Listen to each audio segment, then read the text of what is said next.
Hello everyone, this is Kyle Luna presenting my psychological evaluation. Mr. I evaluation. Hello Mr. I, the assessment that you completed was the Minnesota Multiphasic Personality Inventory 2 restructured form. I initially want to thank you for taking the time to complete this inventory as it can be a difficult and long process. The main thing to remember, Mr. I, is that we completed this inventory to better assess your mental health and be able to provide you with a proper treatment course.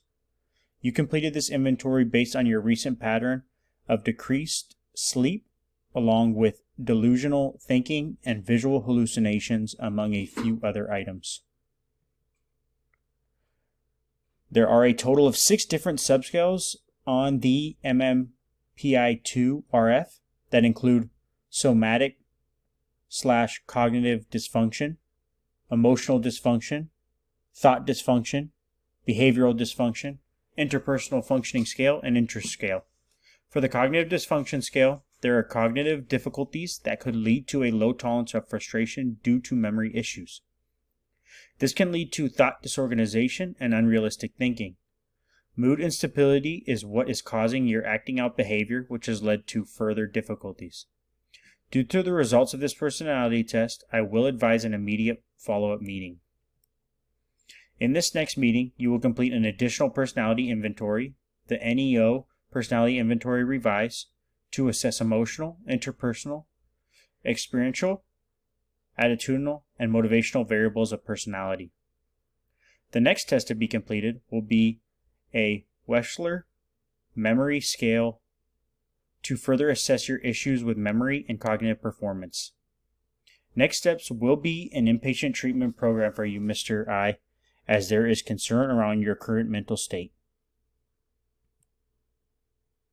Hello, Ms. S. Thank you for coming in to discuss the results of your assessment. I understand that this process can be long and tiring, but it is so that we can better assess your concerns around attentional functioning. To recap, your initial concerns were around anxiety and depression that has worsened over the years and originally started in high school. You additionally stated your mood has improved, but there are still issues with memory and concentration. Let us first start with your cognitive ability, which is within the average range.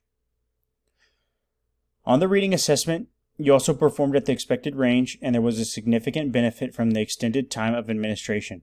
There is no evidence of a primary retentive memory issue, but there was mild impairment in the memory section of assessment.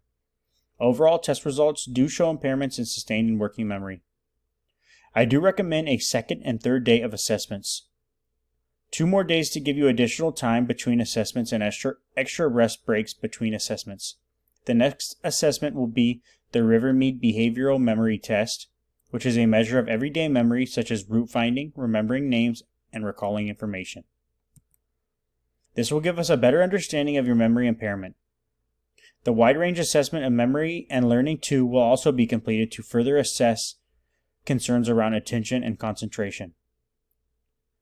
Next steps include looking at ways we can improve your day-to-day functioning by changing small aspects of your day, like taking slightly longer breaks from work and utilizing written reminders. Thank you for your time.